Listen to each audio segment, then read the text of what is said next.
Le Rwanda, copieusement armé par ses tuteurs de l'Union européenne et de l'OTAN, et avec la complaisance de l'Organisation des Nations Unies, continue son avancée sanglante dans le sol congolais afin de s'y assurer la mainmise sur les matières premières qu'il pille depuis plusieurs décennies afin de fournir ses clients étrangers à l'Afrique. En ce mois de janvier 2025, il y a une vérité qui s'universalise et qui n'est désormais contestée par personne. C'est que le M23, pour ceux qui en doutaient encore, il est reconnu et par l'ONU et par toutes les grandes puissances, même occidentales, comme étant ni plus ni moins que le bras et la continuité de l'armée rwandaise. Les informations que nous avons à notre disposition confirment qu'au moins 4 000 à 5 000 soldats rwandais en uniforme rwandais sont actuellement dans le sol congolais, venus renforcer la milice détachée par l'armée rwandaise pour envahir le Congo. En réalité, l'armée rwandaise est en train de mener une guerre de conquête, une guerre coloniale africaine pour s'emparer du Kivu parce qu'elle a obtenu le blanc-seing de ses grands partenaires de l'Union européenne et qu'elle obtient en réalité la bienveillance des grandes puissances industrielles occidentales notamment par rapport à la mainmise sur les matières premières congolaises qui sont revendues à très vil prix à ses partenaires occidentaux assoiffés par le coltan, le lithium, l'or, le manganèse, l'uranium, bref, toutes les ressources qui font que l'État congolais, comme vous le savez, est l'État minier le plus riche au monde. En ce 29 janvier 2025, il n'y a plus sur la Terre un seul homme politique capable de se tenir dans un débat en Mondovision pour nier le fait que le Rwanda attaque la République démocratique du Congo pour la piller et que le fruit de ce pillage est vendu à l'Union européenne. Et j'espère que vous savez pourquoi personne ne peut le nier. Parce que l'Union européenne a commis la plus grave des erreurs quand on rentre dans une logique de duplicité contre un pays. C'est qu'il ne faut pas formaliser cette duplicité dans un accord accessible au public. L'Union européenne a signé sous les yeux du monde entier l'année passée un partenariat commercial avec le Rwanda. Et les ressources naturelles qui sont citées dans ce partenariat, on ne les trouve pas dans le sous-sol rwandais, mais essentiellement dans le sous-sol de la République démocratique du Congo. C'est-à-dire que l'Union européenne, représentant une trentaine de pays européens, a accepté de signer un contrat de mercenariat avec le Rwanda. En signant un traité pour l'achat et la commercialisation des ressources du sous-sol congolais avec le Rwanda, l'Union européenne a assumé publiquement le fait qu'elle est la parraine de la déstabilisation du Congo parce que pour que le Rwanda puisse fournir l'Union européenne en cobalt, en uranium, en diamant, en manganèse et en or, il faut que le Rwanda pille le Congo. Et donc, le traité de coopération signé par l'Union européenne avec le Rwanda est un traité de mercenariat qui fait de l'État rwandais un État, en réalité, qui est un cheval de Troie, qu'on introduit à l'intérieur de la République démocratique du Congo pour l'appuyer afin de mettre à disposition des partenaires européens les matières premières congolaises arrachées par la guerre. Aujourd'hui, il n'est pas possible à qui que ce soit de porter plainte à qui que ce soit sur la terre pour diffamation sur cette question. Parce que le traité européen est là. Et il a été dénoncé comme tel, y compris par des députés européens. Je vous ai fait écouter ici un député européen qui a fait remarquer que le fait que l'Union européenne ait signé avec le Rwanda un traité de commercialisation des ressources minières qui n'appartiennent pas au Rwanda mais au Congo n'est ni plus ni moins que le financement de la guerre du Rwanda contre le Congo. Donc ça, c'est l'évidence scientifique élémentaire. C'est la leçon de base. On ne peut pas faire de politique, on ne peut pas discuter de politique à propos de la tragédie congolaise sans partir de ce fait. Le Rwanda est un État qui est financé par des grandes puissances étrangères à l'Afrique, et notamment de l'Union européenne, en contrepartie du pillage du Congo pour fournir ces grandes puissances en matière première stratégique. Ça, c'est un fait scientifique. Je mets au défi qui que ce soit de me convoquer devant un tribunal de France, d'Europe, de Navarre, des États-Unis. J'irai. Parce que j'ai dit que la guerre du Rwanda contre le Congo, elle est financée par l'Union européenne. Je le dis sur la base des documents européens et des débats de l'Union européenne elle-même. Et comme on dit que le rappel sauve l'âme, bon, je vais retourner à cet extrait. À cet extrait que je vous ai fait écouter, afin que ceux qui ont la mémoire courte se rafraîchissent la mémoire. L'extrait d'un dialogue, eh bien, un dialogue au Parlement.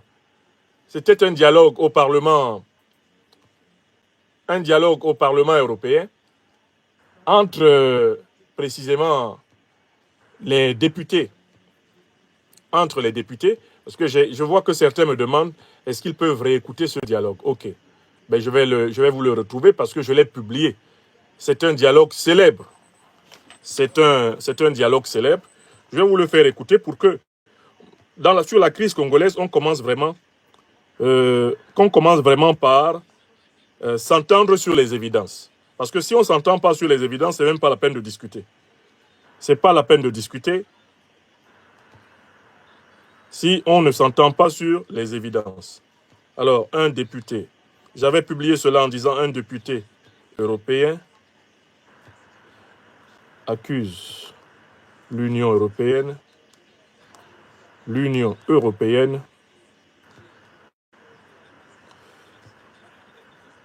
Rwanda. Je vous retrouve cette vidéo, je l'espère, très rapidement. Voilà. Alors, je crois que j'ai trouvé la vidéo. Maintenant, je vais vous mettre... Vous êtes peut-être au courant de la situation en RDC. Le M23 et les forces armées rwandaises ont lancé une offensive sur Goma, une des villes les plus peuplées de la République démocratique du Congo. Ils la contrôlent presque totalement. Les exactions du Rwanda et de... Je vais aller chercher celle que j'avais fait circuler. Voilà, hop. Monsieur le commissaire désigné, bonjour. Voilà. Je m'exprime en français. Voilà. Vous nous avez dit tout à l'heure ne pas vouloir vous inscrire dans le modèle chinois de partenariat qui débouche sur des violations de droits fondamentaux. Monsieur le commissaire, je participe à ce principe. Mais dans les faits, la Commission a passé un accord avec le Rwanda pour nous fournir des matériaux dont le Rwanda ne dispose pas. Et du coup, l'armée rwandaise va en RDC chercher ces matériaux-là, ces matières premières. Voilà. Le prix de ça, monsieur le commissaire, c'est des violations du droit humain. Le prix de ça, c'est des crimes de guerre commis par l'armée rwandaise. Le prix de ça, c'est des enfants soldats qui sont utilisés. Monsieur le commissaire, est-ce qu'on va enfin relier les valeurs aux pratiques? Est-ce que vous allez arrêter cet accord avec le Rwanda? Est-ce que vous allez chercher un autre type d'accord avec le Rwanda? Est-ce que enfin vous allez reconnaître que le prix de notre autonomie stratégique, ça ne peut pas être la violation des droits de l'homme, ça ne peut pas être la complicité dans les crimes de guerre? Donc, Honorable Member, thank you. je ne vous laisserai même pas écouter la réponse du député qui était la réponse du commissaire qui était d'une nullité déconcertante. Je veux seulement encore reprendre la dernière déclaration du même député. Le même député a fait une déclaration ces dernières heures qui peut nous intéresser. Je lui redonne la parole. C'est un homme très courageux qui vraiment... Voilà, je vais prendre maintenant la déclaration du député, le député Thierry Mariani. Thierry Mariani est intervenu lui aussi à l'Union européenne. C'est pour vous montrer que c'est une évidence à l'intérieur de l'Union européenne. Une condamnation à mort est une sentence que notre Parlement ne peut pas accepter. C'est pas ça que je veux. Mais n'oublions pas que la République démocratique... C'est pas celle-là que je veux, c'est une autre, voilà, une autre intervention du même député, le député Mounir Satouri. L'homme que vous avez écouté tout à l'heure s'appelle Mounir Satouri. Je lui redonne la parole. Hop. Totalement. Les exactions du Rwanda et de son proxy M23 en RDC sont connues, documentées en 2024. Plusieurs rapports de l'ONU ont été publiés sur le sujet. Les preuves sont là. Le Rwanda responsable de recrutement forcé d'enfants soldats, de massacres de civils, d'utilisation du viol comme arme de guerre et de pillage systématique des ressources de la RDC. Pourtant, en 2024, c'est l'année où la Commission a signé un accord d'entente avec le Rwanda pour importer sur le sol européen des minerais stratégiques auprès du Rwanda. Une grande partie de ces minerais proviennent de la RDC. En novembre, à l'occasion des auditions des commissaires, j'ai demandé au commissaire Sikela s'il comptait suspendre cet accord avec le Rwanda. Il m'a affirmé qu'il n'était pas au courant, mais alors pas du tout, qu'il n'a jamais entendu parler des exactions commises par le Rwanda. In pieces of information I have available are basically saying something different. Rwanda is one of our most prominent partners in Africa. Vu la situation récente à Goma, j'ai donc décidé de lui envoyer une lettre qui a été co-signée par près de 30 députés européens de différents groupes. Nous lui demandons de suspendre l'accord d'entente et d'arrêter les financements des activités militaires de l'armée rwandaise. Je vais lui envoyer les rapports de l'ONU qui documentent le désastre qui se joue sous nos yeux. Ils sont assez épais, vous le voyez, et je vais aller les affranchir pour qu'il le reçoive dans son bureau à Bruxelles. Il ne pourra plus, à partir de la réception de ce document, dire qu'il ne sait pas, qu'il ignore la réalité, que la responsabilité de l'Union européenne n'est pas engagée. Nous avons appris que... Voilà. Très bien. Alors, donc ça, c'est d'abord ce qu'on appelle le fait. Quand le docteur des preuves est au travail, il commence d'abord par vous donner les faits à propos de chaque question qu'il aborde, n'est-ce pas? Personne de ceux qui suivent la présente conférence ne peut dire le Rwanda n'est pas financé par l'Union européenne pour piller le Congo. Personne ne peut le dire. Personne sur la terre ne peut le dire devant les preuves qui sont à votre disposition. Personne ne peut dire les armes que le Rwanda utilise pour ensanglanter le Congo sont fabriquées au Rwanda, sont achetées avec l'argent de la richesse du Rwanda. Ce n'est pas vrai. La richesse du Rwanda ne lui permettrait pas de se procurer le type d'armes sophistiquées avec lesquelles il attaque le Congo. Ce sont les armes qui lui sont fournies par ses parrains occidentaux, le Rwanda. De telle sorte que, de manière très logique, on doit savoir que la guerre que le Rwanda mène contre la République démocratique du Congo est indirectement une guerre au service des intérêts de l'impérialisme occidental. Ça aussi, c'est une vérité scientifique. Voilà la première leçon. Il faut que les Africains apprennent à avoir le courage de servir la vérité. L'ONU même a reconnu que le Rwanda attaque la République démocratique du Congo pour le piller. Alors, quelle est l'explication que le Rwanda, de son côté, le régime rwandais de Kagame, a tenté de donner de son intrusion à RDC? L'explication traditionnelle du Rwanda, c'est de dire que des militaires de l'ancien régime Habyarimana, qui a été renversé par la rébellion de Paul Kagame, vivent désormais en République démocratique du Congo et menacent la sécurité du Rwanda.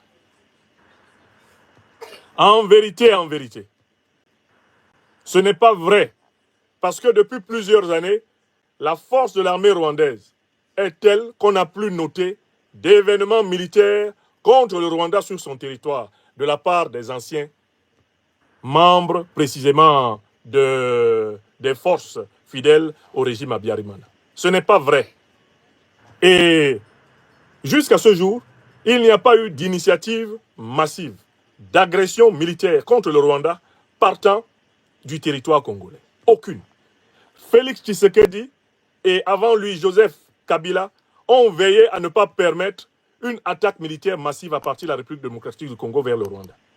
Ces faits-là se sont raréfiés. On n'en est même plus à la période du génocide dans les années 94, ou même à la période du régime Kabila, où il y avait une certaine fragilité militaire de cette frontière. La frontière rwando-congolaise était en train de devenir une frontière pleinement commerciale. Quand Kagame a décidé d'inventer le M23, de l'envoyer au Congo pour voler, pour piller les richesses du Congo. Donc la thèse rwandaise de l'intrusion dans le territoire congolais à la recherche de la sécurité de sa frontière n'est qu'un alibi, un prétexte.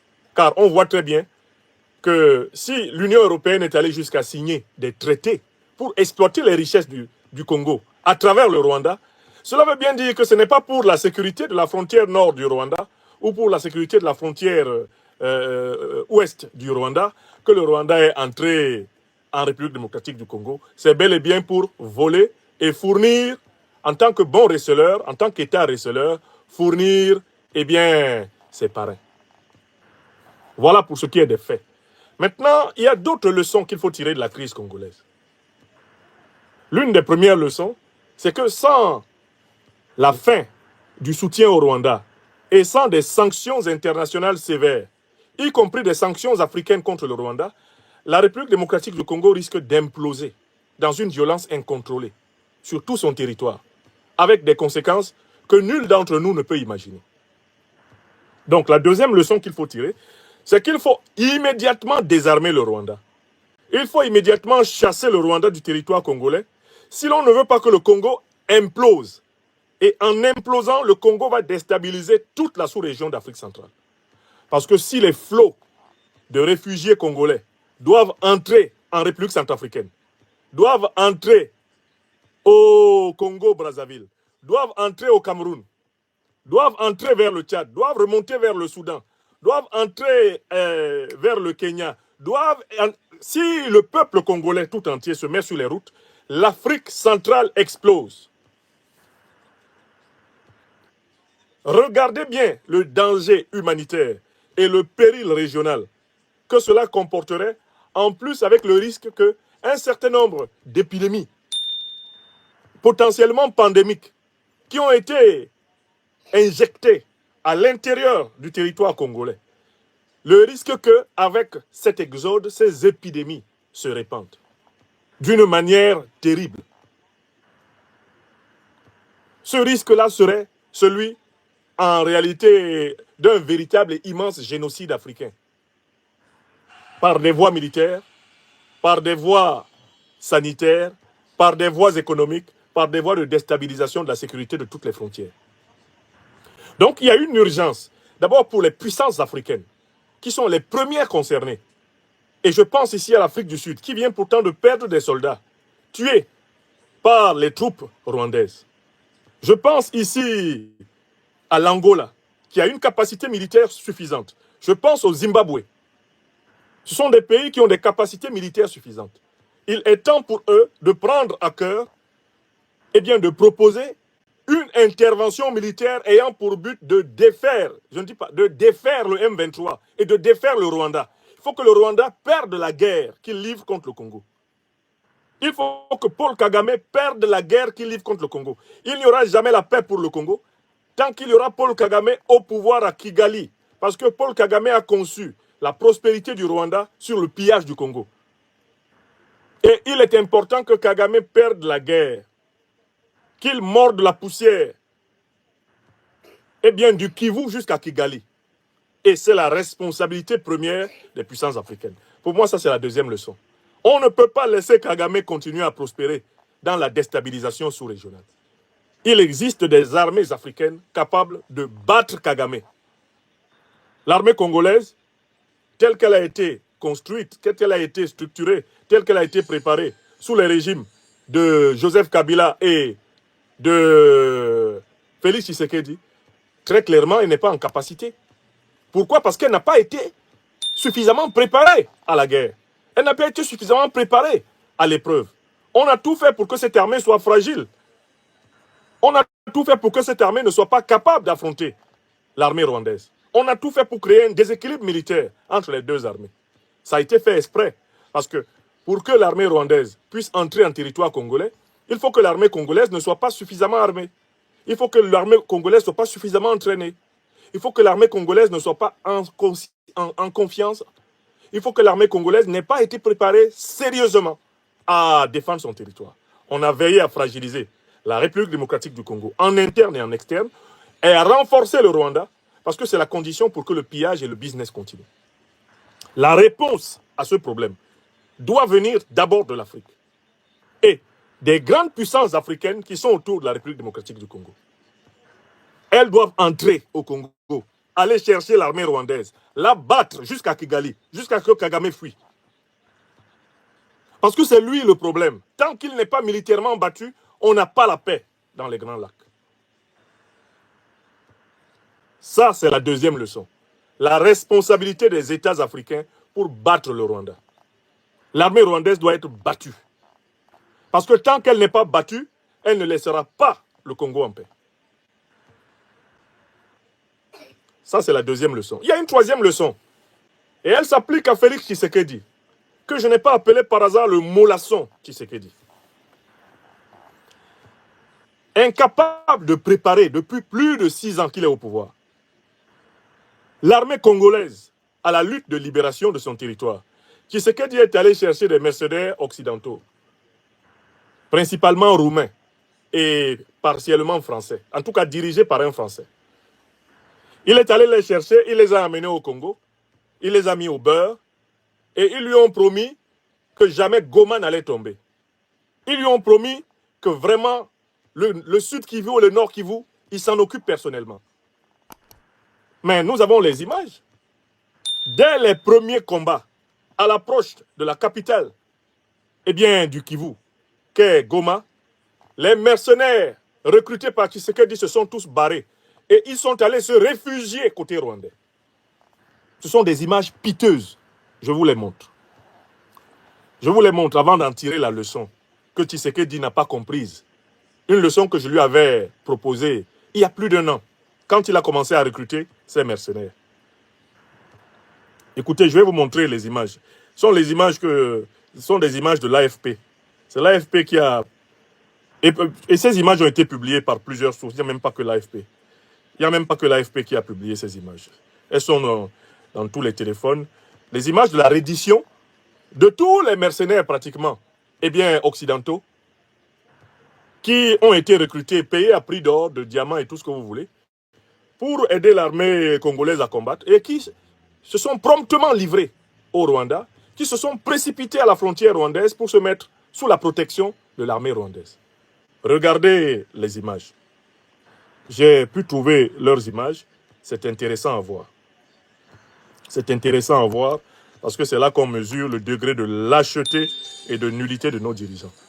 Je vous mets le volume pour que vous voyez le comportement de ces lâches.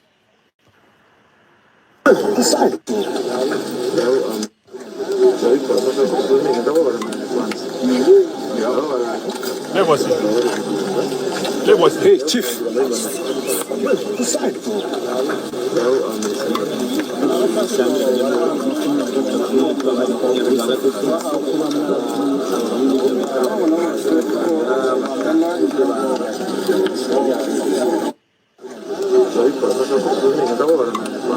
Les voici arrivant côté rwandais.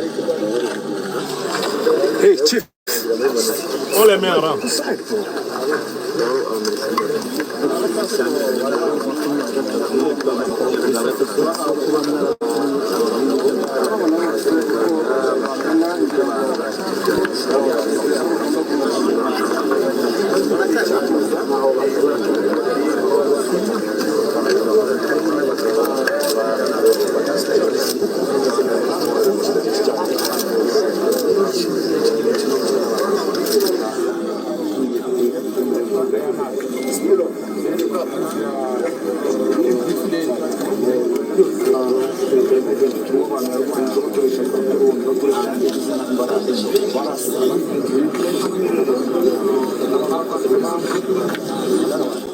Bon. Donc vous avez bien vu ces mercenaires. Ce sont des images donc des mercenaires occidentaux de Félix Tshisekedi qui normalement étaient supposés tenir la ville de Goma et qui se sont rendus, qui ont déposé les armes au premier coup de feu et ont fui en masse pour aller se réfugier et être protégés par le Rwanda.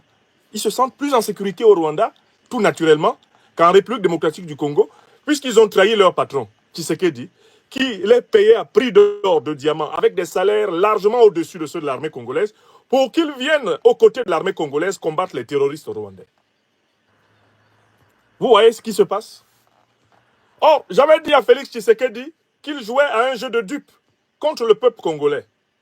Pourquoi? Parce que, comme je l'avais montré, le régime de Kigali et le régime de Kinshasa, le régime de Kagame donc, et le régime de Tshisekedi ont les mêmes parrains impérialistes occidentaux. Par conséquent, prendre des mercenaires occidentaux afin qu'ils t'aident à combattre un proxy de l'Occident, alors que toi-même tu es un proxy de l'Occident, c'est organiser juste une pièce de théâtre. Voici des gros gaillards comme ça, qui ont des allures de soldats, et qui n'ont pas été capables de résister une journée à Goma contre le M23 et l'armée rwandaise. Et qui ont eu spontanément l'idée de déposer leurs armes et de se rendre côté rwandais pour se mettre en sécurité. Révélant par là, en fait, que ce sont des complices de Kagame. Tshisekedi prétendait avoir recruté des mercenaires occidentaux pour aider l'armée congolaise à combattre l'armée rwandaise. On découvre que ces mercenaires ne sont ni plus ni moins que les compagnons de Kagame, qui étaient à l'intérieur de l'armée congolaise. Écrivez ça. Est-ce que vous comprenez? Est-ce que vous voyez le degré de misère mentale, de misère intellectuelle qui frappe l'élite qui dirige le Congo? Tshisekedi, il a été prévenu plusieurs fois. Vous ne pouvez pas prendre des mercenaires occidentaux pour combattre un État qui a été armé par l'Occident pour vous combattre. Vous ne pouvez pas le faire. Ce n'est pas possible. On l'a expliqué de 1000 façons possibles à Tshisekedi. Il est allé chercher les mercenaires occidentaux pour combattre Kagame, qui est lui-même un mercenaire occidental. Et voilà que les mercenaires se sont rassemblés ensemble. En plein jour, les images que vous voyez là, ce sont les mercenaires payés par Tshisekedi qui ont refusé de combattre, qui se sont rendus côté rwandais pour être en sécurité. Et si vous regardez bien les images, ils sont même souriants. Ils sont souriants. Ces mercenaires sont souriants, ils sont heureux. Ils ont trahi l'armée congolaise. Des soldats congolais sont tombés et eux, ils se mettent au beurre. Ils passent de l'autre côté tranquille. De toutes les façons, ils n'étaient pas venus mourir, ils étaient venus prendre l'argent du Congo. Alors, cela vous permet de faire une différence entre les véritables alliances anticolonialistes et anti-impérialistes qui ont permis à l'Afrique de combattre les puissances coloniales au XXe siècle et les fausses alliances avec des compagnies, eh bien, de mercenaires comme ceux-ci qui, à la première alerte, sauvent leur peau en partant avec la caisse. Est-ce qu'il vous souvient des événements qui ont eu lieu au nord du Mali au mois de juillet 2024? Qu'est-ce qui s'est passé au nord du Mali en juillet 2024? Vous vous souvenez? Fin juillet 2024, l'armée ukrainienne, en association avec Al-Qaïda, en association avec l'État islamique, en association avec l'armée algérienne, avec la complaisance des aventuriers ambigus du Sénégal qui hébergent l'ambassadeur ukrainien qui était impliqué dans l'opération, ils ont mené une attaque sur Tinzawaten contre l'armée malienne qui était en patrouille avec ses alliés des forces armées russes. Est-ce que les alliés des forces armées russes ont choisi de prendre la poudre d'escampette quand ils ont été attaqués en compagnie de leurs camarades de l'armée malienne? Non. Les alliés des forces armées russes ont combattu et des dizaines de soldats russes sont morts aux côtés de leurs camarades d'armes maliens. Voilà comment, entre l'armée malienne et l'armée russe aujourd'hui, il y a un vrai pacte de sang. Parce que les soldats russes qui viennent combattre aux côtés des soldats africains ne sont pas des lâches qui se barrent quand l'ennemi vient en mettant les Africains devant. Ils se battent à leur côté. Regardez le contre-exemple au Kivu.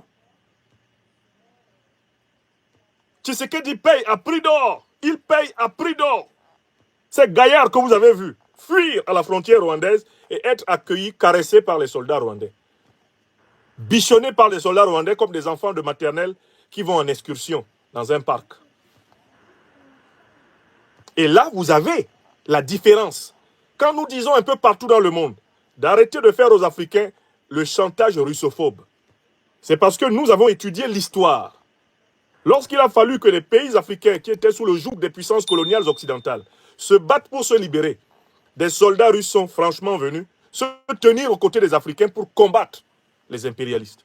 Les Africains n'ont pas oublié cela. Les Africains n'oublieront jamais le sacrifice de Cuba. Je continuerai à demander à tous les pays africains, dirigés par des authentiques panafricanistes, d'accorder la nationalité cubaine à tout le peuple cubain. Parce que l'armée cubaine est descendue, manu militari en Afrique, se tenir aux côtés des armées d'Angola, du Mozambique, de Guinée-Bissau. Elle s'est tenue aux côtés des armées africaines. Même jusqu'au Congo, des militaires cubains sont venus tenter d'aider Moulele, tenter d'aider les Lumumba, de les organiser. Che Guevara était au Congo. Il était aux côtés des résistants anti-moboutistes au Congo. Voilà des véritables compagnons de lutte anti-impérialiste et anticolonialiste. Rien à voir avec la coopération militaire frelatée qui consiste à toujours mettre les Africains devant et à attendre derrière pour récupérer la gloire et dire qu'on s'est libéré. Alors que c'est la chair à canon africaine qui était devant. Vous avez vu? Ces mercenaires payés par Tshisekedi avaient une occasion extraordinaire pour montrer leur loyauté et leur engagement, leur fidélité à leurs paroles. Comment peut-on imaginer que 4000 militaires rwandais réussissent à submerger une armée congolaise dans laquelle on compte au moins plus de 1000 à 1500 mercenaires, lesquels ont été projetés longtemps avant dans la région du Kivu avec la mission de combattre et d'aider l'armée à combattre. Félix Tshisekedi a-t-il fini de nier les faits, de nier la réalité? A-t-il fini de tourner autour du pot? Ne voit-il pas à quel point son intelligence et sa lâcheté sont maintenant étalées? Son inintelligence et sa lâcheté sont étalées à la face du monde. Tshisekedi ne voit-il pas cela? Donc voilà une leçon. Les véritables alliances qui libèrent sont les alliances sur la base d'une unité idéologique. Quand vous n'avez pas une unité de pensée avec une puissance, par rapport à l'ordre du monde, n'acceptez pas son aide militaire. On ne peut pas accepter l'aide militaire d'une puissance qui finance les terroristes pour venir nous aider à combattre le terrorisme. C'est une incongruité. Et c'est ce que Tshisekedi fait. Les militaires là viennent de pays qui financent le Rwanda. Ils viennent de pays de l'Union européenne qui financent le Rwanda, les mercenaires. Mais comment tu peux penser que ces gens-là vont venir risquer leur vie pour combattre un pays qui pille le Congo pour leur pays? Oh! Réfléchissons.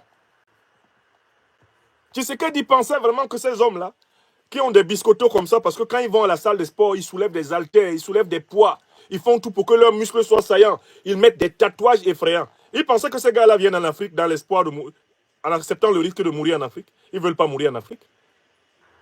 Ils veulent prendre le maximum d'argent en Afrique et rentrer faire la Dolce Vita en Europe. Oui!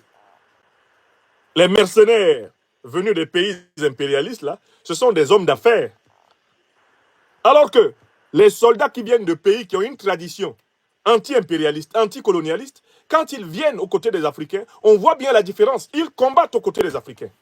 Ils rentrent dans le feu aux côtés des Africains, comme on l'a vu au nord du Mali, lorsque l'armée malienne et ses alliés russes sont tombés dans un traquenard tendu par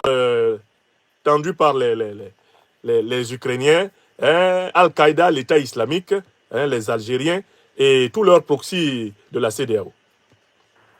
Oui! Donc voilà une vérité. Voilà une vérité qu'il faut vraiment noter ici. Et je tenais à la souligner. Enfin, je passe à une dernière vérité. Étudier la structure des communiqués qui sont publiés par les organisations politiques continentales. L'ONU, cette fois-ci, de Guterres, est allée plus loin. L'ONU est allée plus loin que l'Union africaine. L'Union africaine n'ose pas condamner le Rwanda. L'Union africaine n'ose pas demander qu'une force africaine soit mise en place pour déloger le Rwanda du Congo. L'Union africaine est paralysée. Pourquoi? Parce que ceux qui financent l'Union africaine, mais ce ne sont pas d'abord les puissances africaines. Ce sont les mêmes puissances de l'Union européenne qui tiennent l'Union africaine en laisse et qui contraignent l'Union africaine à ne pas prendre une véritable décision de type militaire. Parce qu'il y a une agression militaire. Si l'Union africaine était vraiment une union opérationnelle, elle prendrait une décision de type militaire. Elle donnerait mandat à l'Afrique du Sud, à l'Angola, au Zimbabwe par exemple, qui sont 3 pays de tradition panafricaniste révolutionnaire. Elle leur dirait, l'Union africaine vous autorise à lever des bataillons et à aller défaire l'armée de Kagame. Il faut vaincre Kagame pour que les Grands Lacs soient en paix. L'Union africaine serait capable de prendre cette décision. Mais oui. Mais pourquoi ne la prend-elle pas? Parce que l'Union africaine n'est pas une organisation populaire. Ce n'est pas une organisation de libération africaine. Ce n'est pas une organisation au service des intérêts africains. Elle se comporte exactement comme la CEDEAO s'est comportée ces dernières années, notamment en Afrique de l'Ouest, depuis qu'elle a été dévoyée en gardienne d'une pseudo-démocratie que personne ne respecte.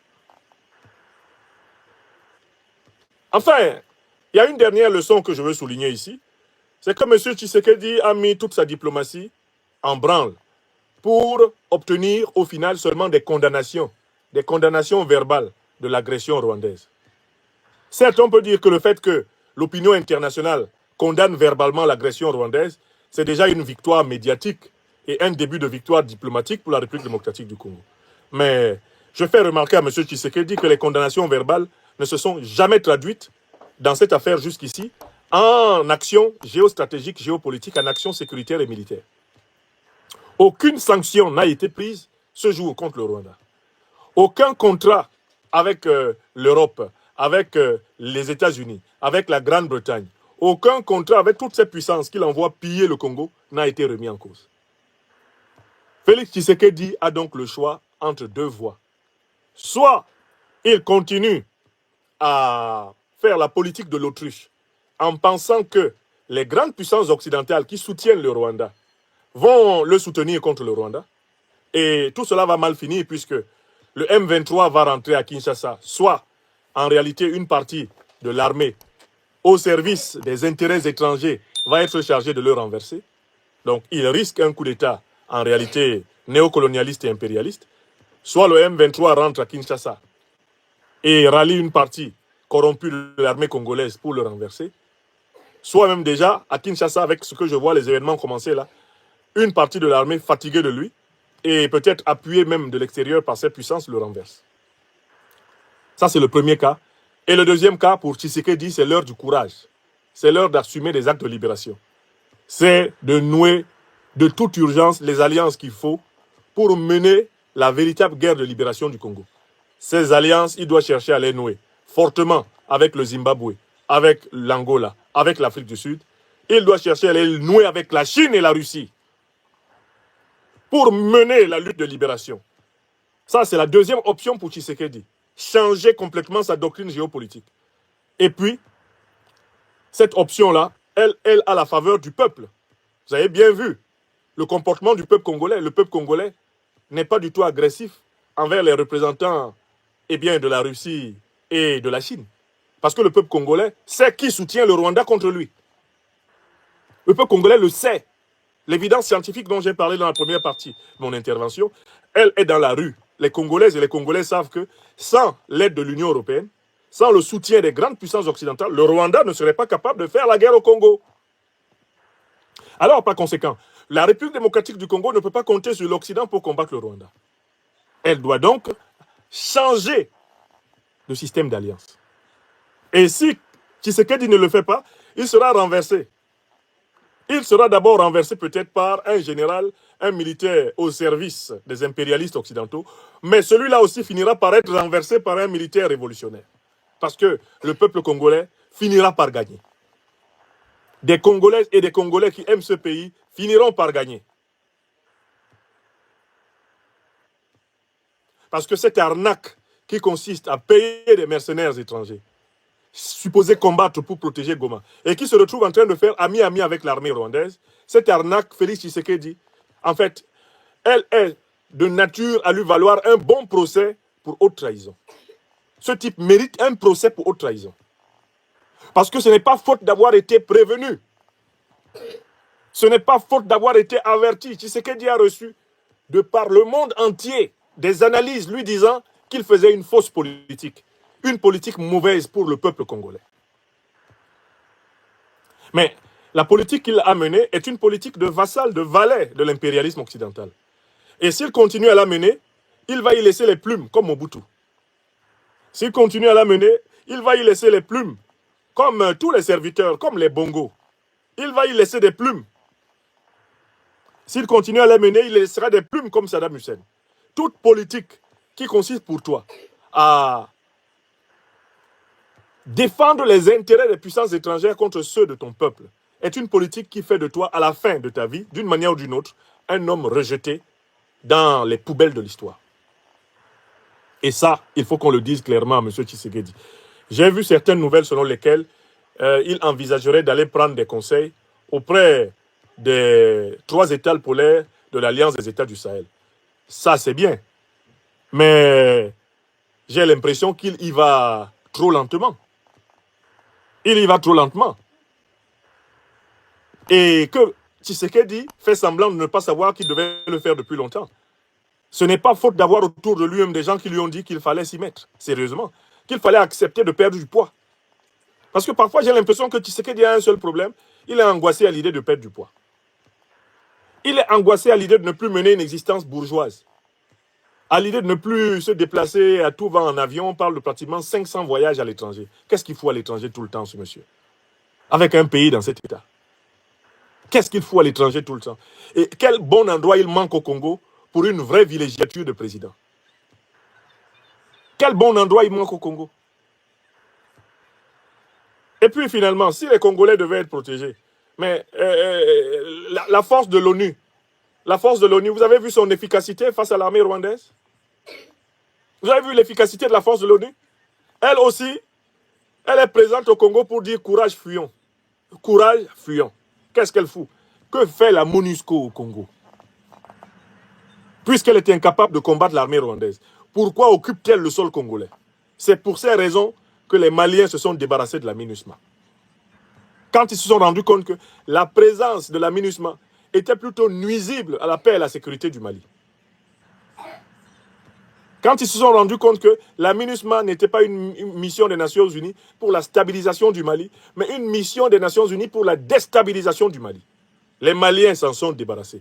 Qu'est-ce que le peuple congolais, les autorités congolaises attendent pour demander à l'ONU de quitter leur sol? Donc oui, je peux le dire en un mot comme en 36 000, c'est un changement de doctrine géopolitique et géostratégique qui peut libérer le Congo. Il faut passer des alliances avec le bloc impérialiste aux alliances avec le bloc multipolaire. Il faut passer des alliances avec le bloc néocolonialiste aux alliances avec le bloc panafricaniste révolutionnaire. C'est du côté du bloc panafricaniste révolutionnaire et du côté du bloc du monde multipolaire que se trouvent les victoires africaines qui libèrent. Écrivez ça. Écrivez ça. Je renouvelle ma solidarité.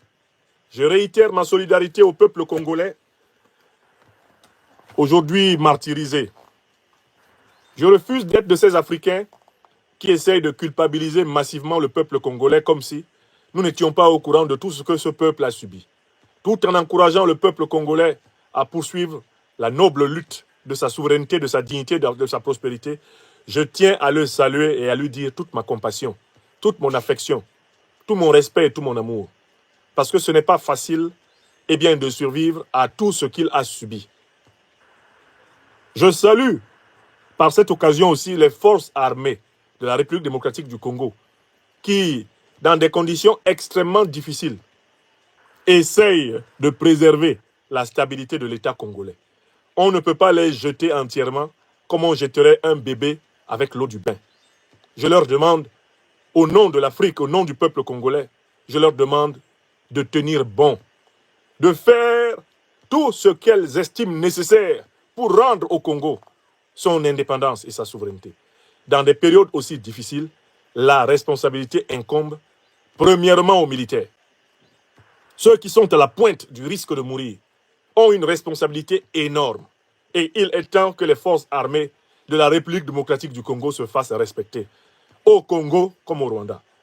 Et si Tshisekedi continue à ne pas vouloir accepter la révolution géostratégique, géotactique et géopolitique, qui est la condition de la libération du Congo, c'est la responsabilité du peuple congolais de dire à Tshisekedi de quitter le palais présidentiel. C'est par là que je chute. Si Tshisekedi, après l'épisode de cette nouvelle entrée de l'armée rwandaise dans Goma, continue avec la fausse politique qu'il mène, qui est une politique de valet de l'impérialisme occidental, il faut déposer Tshisekedi. Il faut lui demander de quitter le palais présidentiel, de rentrer à Matongé, boire son champagne avec ses amis. Il faut lui demander de rentrer tranquillement à Bruxelles, de laisser le peuple congolais tranquille, parce que l'affaire du Congo, là, ça le dépasse. Voilà. Et Tshisekedi, il faudra le surveiller dans ses déclarations dans les prochaines heures. Parce que ce monsieur-là, pour se faire élire récemment, il a osé dire la chose suivante. Je n'ai jamais oublié ce qu'il a dit. Écoutez cette vidéo de Tshisekedi. Écoutez ça. Voici ce que Tshisekedi a osé dire aux Congolais pour se faire élire lors de la dernière élection. Qu'est-ce qu'il a dit? Je commence la guerre contre le Rwanda. Je vous le dis ici, beau de retenir en haut. Si ça se fait demain, et vous allez mal. Attendez. Je commence la guerre contre le Rwanda. Je vous le dis ici. Non, attendez. On va bien voir ce rigolo, ce qu'il disait. Donc si ils ont... Voilà. Je commence la guerre contre le Rwanda. Je vous le dis ici, beau de retenir en haut. Si ça se fait demain. Non, recommencez, monsieur. Ça se fait demain. Ouais. Et vous allez mal. Donc si ils osent faire ça demain, mercredi, pendant que les Congolais seront en train d'aller voter, la Chambre sera réunie en congrès. Les deux chambres seront réunies en congrès pour me donner cette autorisation. Et jeudi, je fais feu. Et aujourd'hui, on n'a même pas besoin d'envoyer des troupes au sol au Rwanda. De chez nous, nous pouvons atteindre Kigali. La moindre escarmouche. Lisez sur mes lèvres. Je vais réunir les deux chambres en congrès, comme me le recommande la Constitution, et je vais leur demander l'autorisation de déclarer la guerre au Rwanda. Je le dis et je pèse mes mots. Les Congolais, n'ayez peur de rien. Nous avons aujourd'hui les capacités de mettre cet individu hors d'état de nuire. Tshisekedi, il faudra le surveiller dans ses déclarations, dans les prochains. Vous avez vu comment ce type-là a menti à son peuple? Quand il voulait se faire élire, il a dit que la question rwandaise serait militairement réglée en un temps record et qu'il mettrait Paul Kagame hors d'état de nuire. Voilà Kagame qui nuit. Où est Tshisekedi? Où sont passées les promesses de Tshisekedi? Est-ce qu'on a le droit de mentir comme ça à un peuple? Est-ce que c'est normal? Vous trouvez ça normal? Je ne trouve pas ça normal. C'était en 2024. Tshisekedi a menti, tout le monde l'a vu. 2024 ou 2023. Il a menti, tout le monde l'a vu. Dès que je fais ceci. Dès que je fais ceci. Voilà le dès que là qui est arrivé. Tshisekedi. On fait comment? Les Congolais font comment? Les femmes et les enfants sont dehors, sous la pluie, sous la grêle, sous les éclairs, sous la foudre, livrés aux moustiques, livrés au viol, livrés à la brutalité des terroristes rwandais. Tshisekedi, où est passée votre promesse de rendre à votre peuple sa dignité, sa sécurité, sa paix, l'intégrité de son territoire? Vous devez démissionner, monsieur. Cette affaire vous dépasse. Vous devez démissionner. Le dernier grand service que vous puissiez rendre au peuple congolais, Tshisekedi, c'est de rendre le tablier.